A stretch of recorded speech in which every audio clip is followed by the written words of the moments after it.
Hello, my name's David, I'm an environment artist, and here we are today in Cloudpunk. And it's looking really good, isn't it? It's been a few years since I played this. Let's just zoom down into a third person. We can go to a first person, or just come out. A lot of flexibility in camera angles, very good. But yeah, it's been in my mind since I've been playing Cyberpunk 2077, and when I've been using the hover mod, and I even did a video, kind of pretending to be in this game once I'd got that hover car mod, didn't I? Which was fun. It was a lot of fun, and I thought, well, why not, like, fire this up again, you know? And let's remind ourselves just how great it looked. I'm here with Huxley. Can't remember who he is. It's been a little, well, as I said, it's been a few years since I've played this game. I don't care to dwell on how many, so I can't remember when it came out. But, wow, you know, I mean, it's really eye-opening. Going back to games that are a few years old, it's got to be 3 or 4 years old. Something like that. And the quality of the visuals in games, you know, from a few years back, it's quite interesting. You know, they're holding up really well. I mean, you know, I've put it up to maximum everything I can, but you know, this is quite a sort of, you know, it's an indie game really. So, you know, it's not got a lot of development resources gone into it. You know, it's not a major big team or anything. So, you know, it's holding up like really well, and it does show that like games technology advances are slowing down. I think, you know, that we are reaching a peak, I think, and you know, we're nibbling around the edges at other things, you know, like you know, stuff like nanite and lumen, and optimizing in veg rendering is perhaps the next frontier, I think, especially with Unreal pushing the old nanite foliage business, you know. So you know, there's still stuff to be kind of improved on, but you know, I think that the rate that they're improving is certainly slowed down, hasn't it, you know?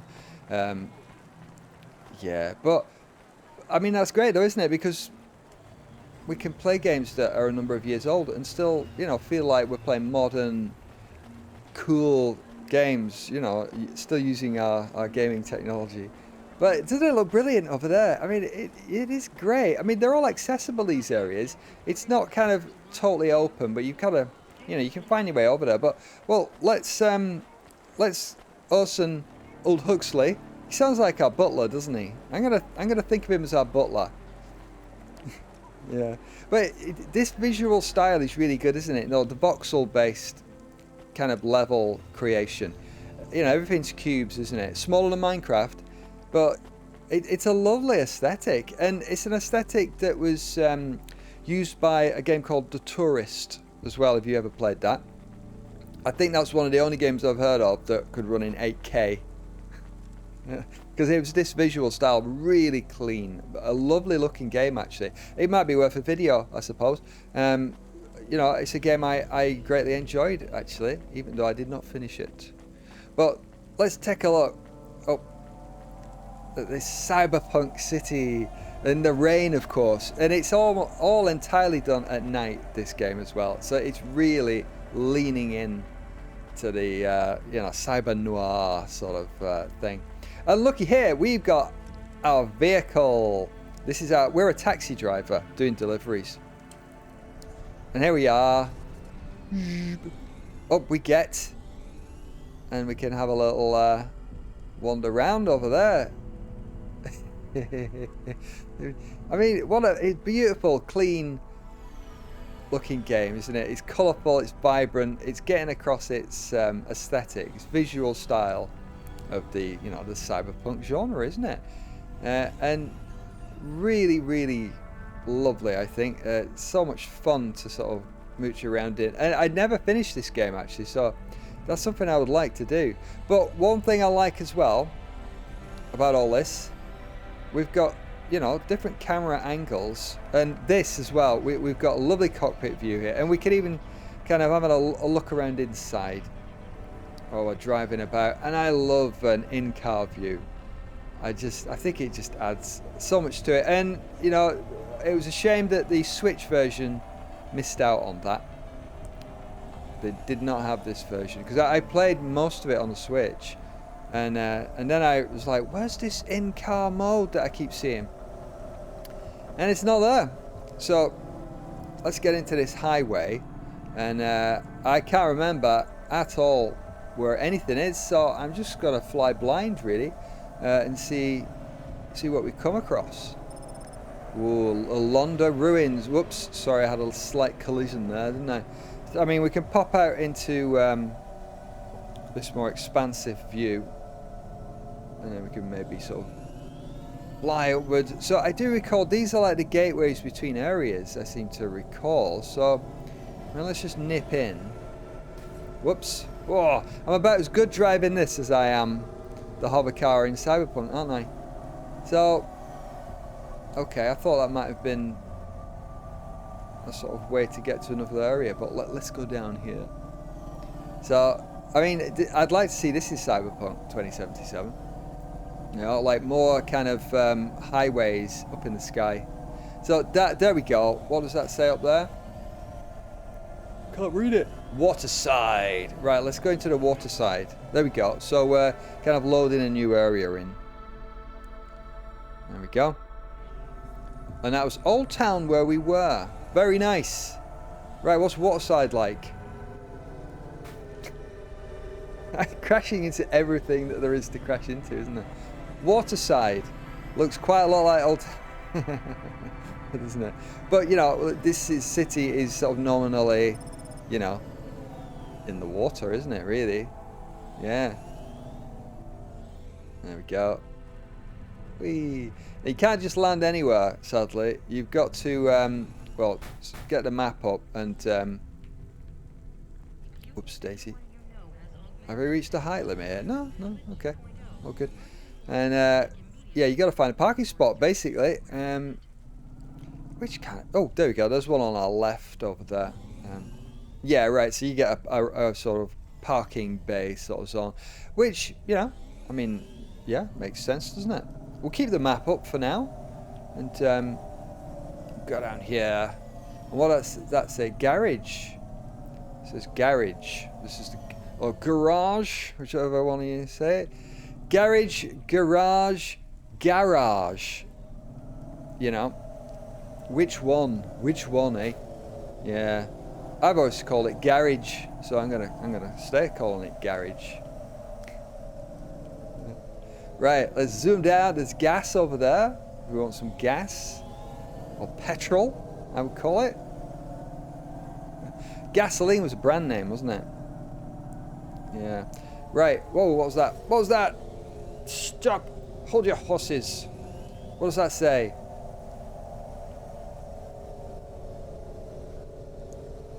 Why can't I read that? LARPcell. What on earth does that say? Lopcell, Copcell, Cossell? Don't know. I don't know what it says. Never mind. Let's zoom around here. Oh, right. Never mind that. Let's have a look at this. The stacks, isn't it? That's very much the stacks sort of stuff. Yeah, cool. Whee! There we go. Now, that's looking pretty fine, isn't it? Yeah. Oh, and oh, like a sort of vertical portal. We go down? Don't recall this. Certainly, no. Okay, we can't go down there. All right, it looked very interesting though, didn't it? Come on, up you get. Yeah.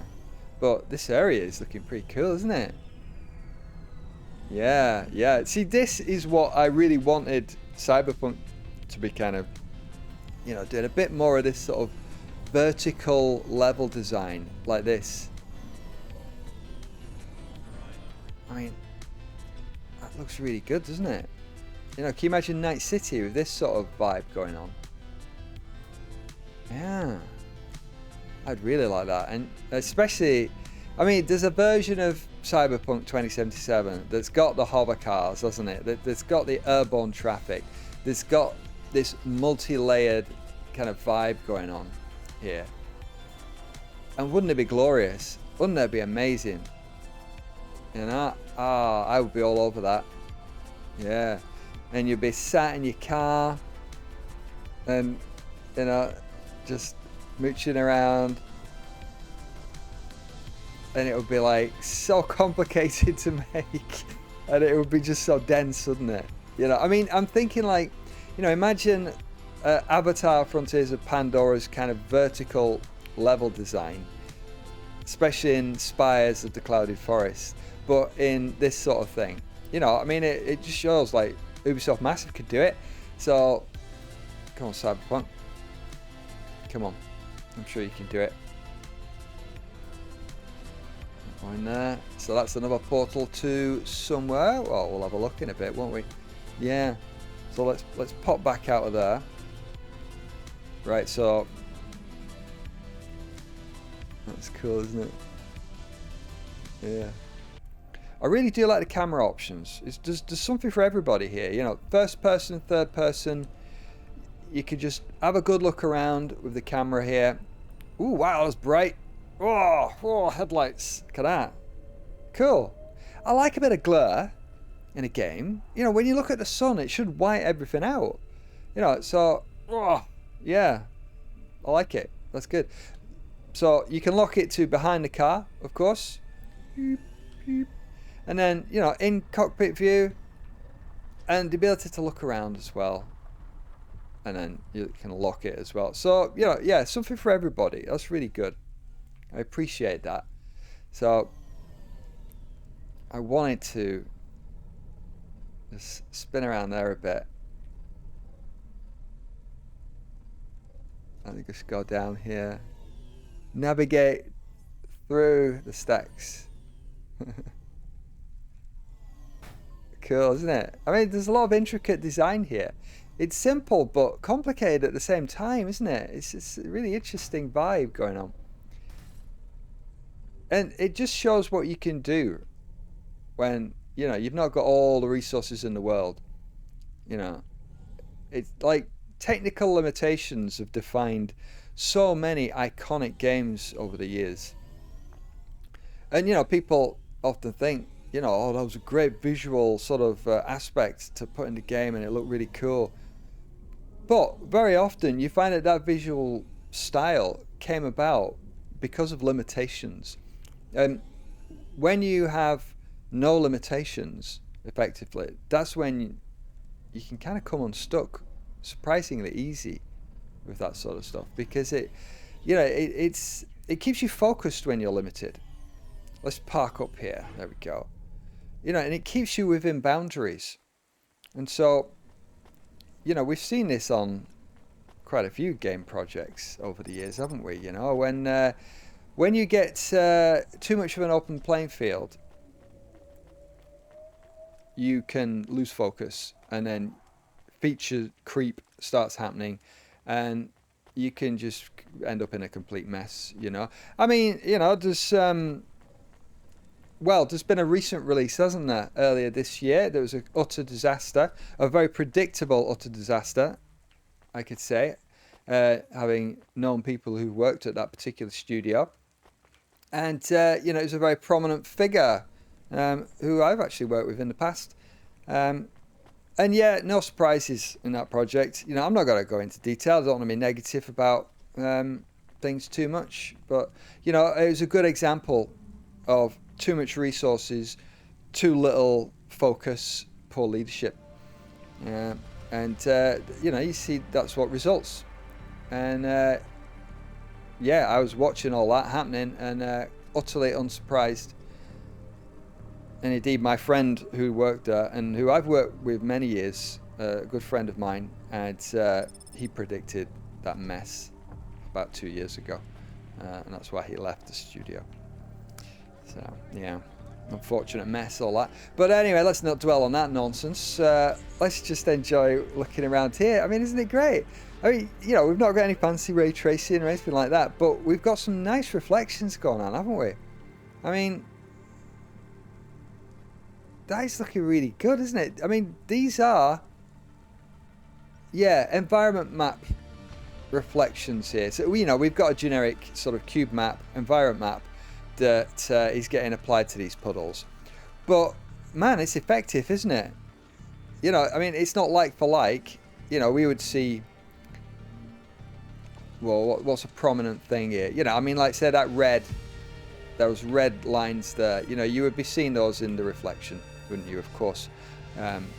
But, you know, the environment is kind of like, you know, if you close your eyes, it's sort of generic enough that a generic environment map works really well. And it just picks up the lights, doesn't it? It's just gleaming when you see these puddles. And that's a really nice aesthetic choice. I mean, I would love to see this game with ray tracing, don't get me wrong. That would be really brilliant. But probably not worth the effort on the part of the developer. But, you know, just that. I mean, yeah, you get all sorts. I mean, some path tracing would be great as well. I mean, all this neon could start really looking the part, couldn't it? But, you know, yeah. So let's head back. Oh, we might not be able to get back to where we are, because we came down on that lift over there, which is going down, isn't it, over there, if you see it? So can I access our little car from over here? Yeah, looks like I can. Wow, do you know, I'd forgotten just how great this game looks. I mean, it's really good. What a great achievement. What a great achievement. Yeah, really good. So the developer is called Ionlands, a German developer. So well done, Ionlands. Belatedly, isn't it? You know, it's been a while. It's been a few years, but you know, I'm happy that I can just fire it up and enjoy it. Yeah, cool. Right, I've got myself a little bit lost here. So let's find the car. I don't think it's this way, is it? It's not this way. But I can see my car there. But I need to go upwards. So, there we go. Thank you very much. Take me upwards. Interesting character design, isn't it? You know, again, it's like it's speaking to limitation, and it gets the job done, though, doesn't it? You know, it's just shows that you don't need to be the best at every aspect of game design and game creation to make a good game. You know, you work with your limitations, and they can lead you to a lot of interesting places. So yeah, I'm a big fan of that sort of thing. You know, it's needn't be a problem if you're not very good at a certain thing. You know, work with it. Work with it. There we go. Right, see, can we go through here? This tube, is that going to lead us anywhere? No, it's not going to lead us anywhere. So maybe it's a one-way thingy. So I want a bit of encourage. Yeah, right. Let's get down into the flow of traffic. Lovely. I think it does look better in the third person, doesn't it, really, when you're sort of looking at the environment. And then it gives us a more expansive view. So we came from Old Town. We're in, what did it call it? Waterside, I believe, wasn't it? Whee! Zoom, zoom, there's gas over there.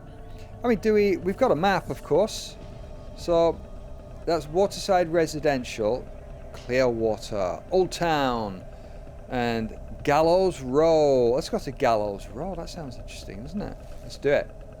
So we'll head down here, make a right. I mean, we could just cut across, of course, but I thought we'd follow the flow of traffic. There we go.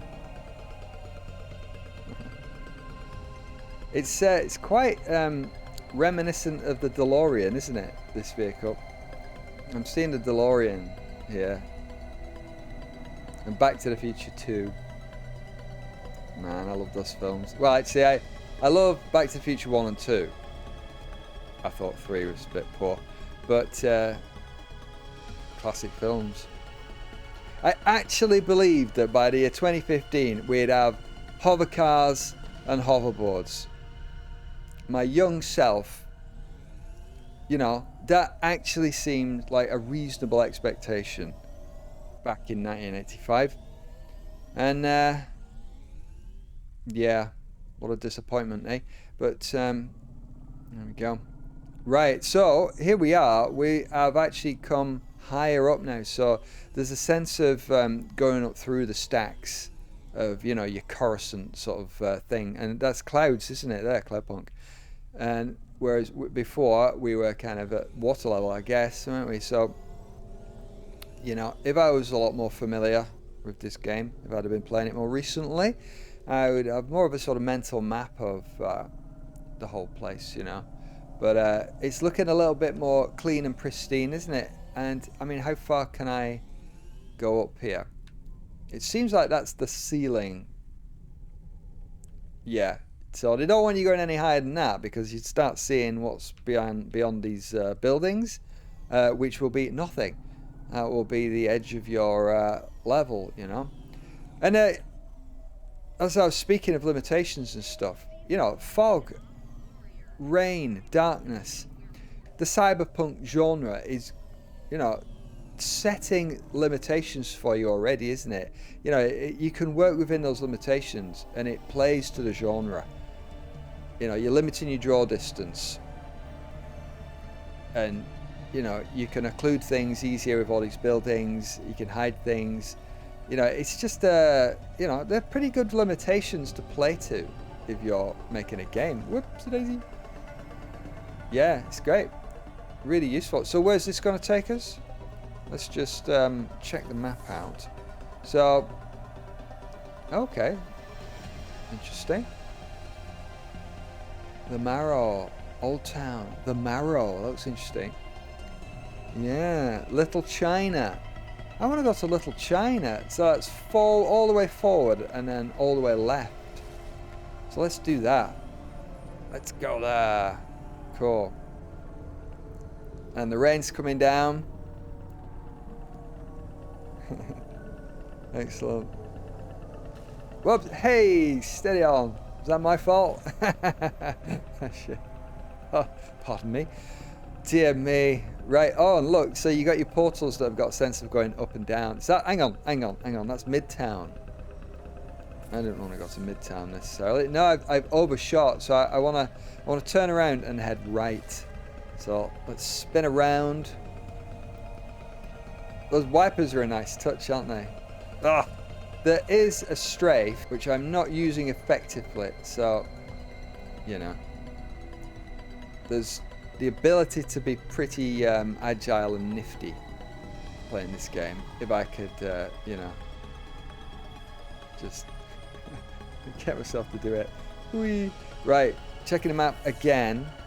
So it's the next right. So let's zoom down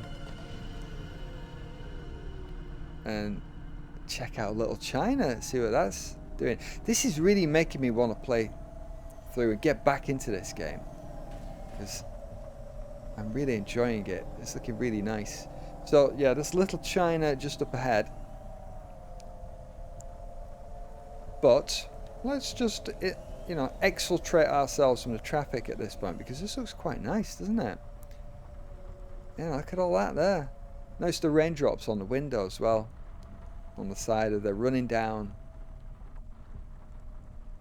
and the sound of the rain as well. Yeah, I like that. Right, okay, so off to Little China we'll go. Down. Let's try. I'm all over the show. There we go. So Little China, above or below? Well, I guess we're at the top, aren't we? Because we couldn't move any higher, so we'll be going further down the stacks. So let's pop out into the third person. So this is Little China, is it? Well, let's check the map. Okay, Little China. So yeah, that's off to our sort of left over here. Then let's just, whoa, dangerous maneuver. Let's fly out through all this lot. Oh yeah, I guess there's a sort of, yeah, aesthetic of pagodas and the architectural sort of style on the roofs there is suggesting that sort of thing, isn't it? Cool. Very good. Wow, yeah, like mega stacks, aren't they? Excellent. Let's bring up that map. Very nice. So have we got a little parking spot maybe? We can, oh yeah, I can see a parking spot there. So let's just zoom down here. Ah, cool. We're still in the clouds. Little parking spot. Just up ahead. So let's set it down here. Park vehicle. Cool. Out we come. Is Huxley still with us? We seem to have lost Huxley, don't we? I wonder where he's gone. Don't know. Cool. And look at all that up there. Oh, that's interesting, isn't it? Roiling clouds. Ah, interesting.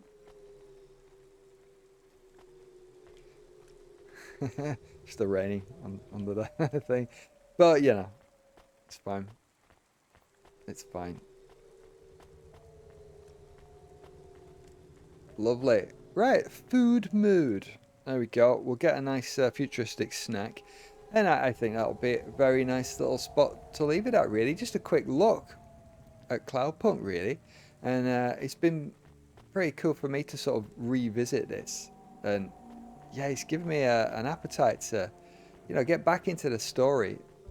It was very much, you know, delivering stuff here and there, and then there was, you know, a narrative conspiracy thing going on, shady things happening. So, you know, I would really, yeah, highly recommend it actually. Really fun game. So I'll leave it there, and hope that was interesting. Thanks for joining me on that one, and I'll see you again soon. Take it easy. Bye.